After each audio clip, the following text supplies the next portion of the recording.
નમસ્કાર મિત્રો, મારી યુટ્યુબ ચેનલમાં તમારું સ્વાગત છે। આજે આપણે વાત કરીશું લક્ષ્મીચંદ શેઠનું વ્યાજ। શેઠ, બહુ વધારે છે, જરાક ઓછું કરો ને। સારું, 10,000 પાછા હાલ, 40,000 લઈ જા બસ। ના શેઠ, એની નહીં, વ્યાજની વાત કરું છું। શું ગેલ જેવી વાત કરે છે? ખીમાને મસમોટી ગાળ આલીને લક્ષ્મીચંદ શેઠે ખંદુ હસતા એને સમજ આપી।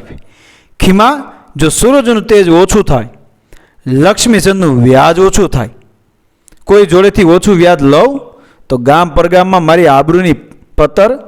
શેઠ આ વખતે ગાળ ગળી ગયા, કારણ કે એ એમને માટે હતી।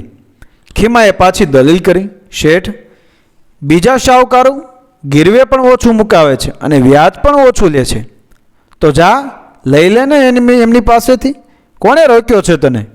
શેઠ ઊભા થઈ ગયા। ખીમો શેઠના પગમાં પડી ગયો।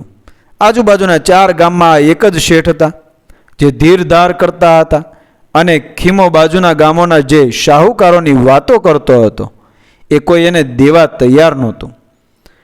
ખીમો પોતાનું લાખ રૂપિયાનું ખેતર ગીરવે મૂકીને 50,000 લઈ ગયો, એ પણ 10% વ્યાજે। એ દિવસ પછી ખીમાને માંડ એક ટંક ખાવા મળતું, બાકીનું બધું વ્યાજમાં જ હતું। વ્યાજ ભરતા ભરતા ખીમો મરી ગયો, પણ એનું ખેતર પાછું ના આવ્યું। આ હાલત આસપાસના 4 ગામોની હતી। કઈ કેટલાય કુટુંબો લક્ષ્મીચંદ શેઠના વ્યાજરૂપી અજગરના ભરડામાં ફસાઈ ગયા હતા, ફના થઈ ગયા, બરબાદ થઈ ગયા। પણ એકવાર લક્ષ્મીચંદ શેઠના ચોપડે ઉધારેલી બાકી જમા થાય તો એ શેઠ શેનો? વર્ષોના વર્ષો મુઠ્ઠીમાંથી સરકતી રેત જેમ સરકી ગયા। લક્ષ્મીચંદ શેઠે ગામના ગરીબડા લોકોને દેવાદાર બનાવી દીધા હતા।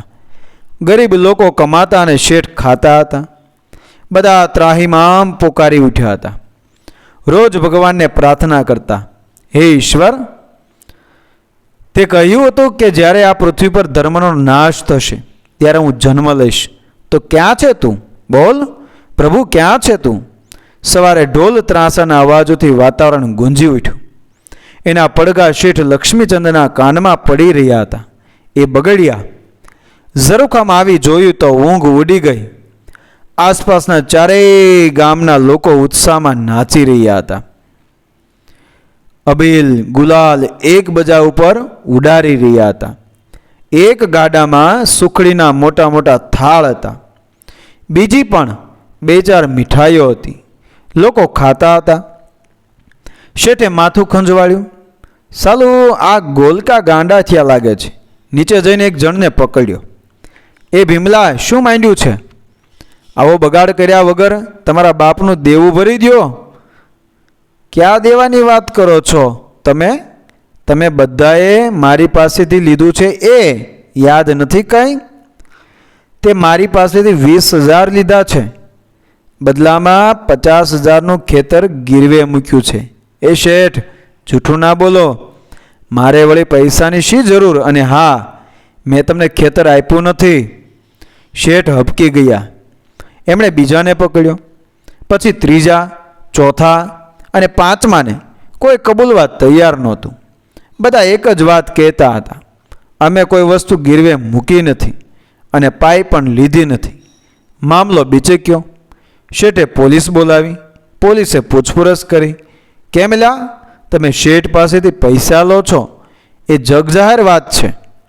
લોકોના ટોળામાંથી એક જુવાન આગળ આવ્યો, સાહેબ, શેઠ ગીરવે વસ્તુ મુકાવી અને રૂપિયા આલે ત્યારે લોકોના અંગૂઠા મરાવે છે। શેઠ ચોપડા બતાવે એટલે દેવું પાકું। હા, બરાબર છે। બોલતા શેઠ ઘર તરફ દોડ્યા, પણ તિજોરીમાં એકેય ચોપડો નહોતો। પોક મૂકીને રડતા શેઠને પોલીસે આશ્વાસન આપ્યું, રડોમાં શેઠ, અમને દુઃખ થાય છે, પણ શું થાય? કાયદા મુજબ હવે તમે ગામ લોકો પાસે 1 રૂપિયો માગતા નથી કે એમની એકેય વસ્તુ તમારી પાસે ગીરવે નથી। એ રાત્રે ગામ લોકો શેઠના ચોપડાનું તાપણું કરી અને શહેરમાંથી આવેલા ખીમાના દીકરા કાંજીનો આભાર માની રહ્યા હતા। મિત્રો, વિડીયો પસંદ આવ્યો હોય તો મારી ચેનલને સબસ્ક્રાઈબ કરો, શેર કરો। મળીએ આવી જ ઘટનાના આવા જ વિડીયો સાથે। ત્યાં સુધી ધન્યવાદ, આભાર, જય શ્રી કૃષ્ણ, રાધે રાધે।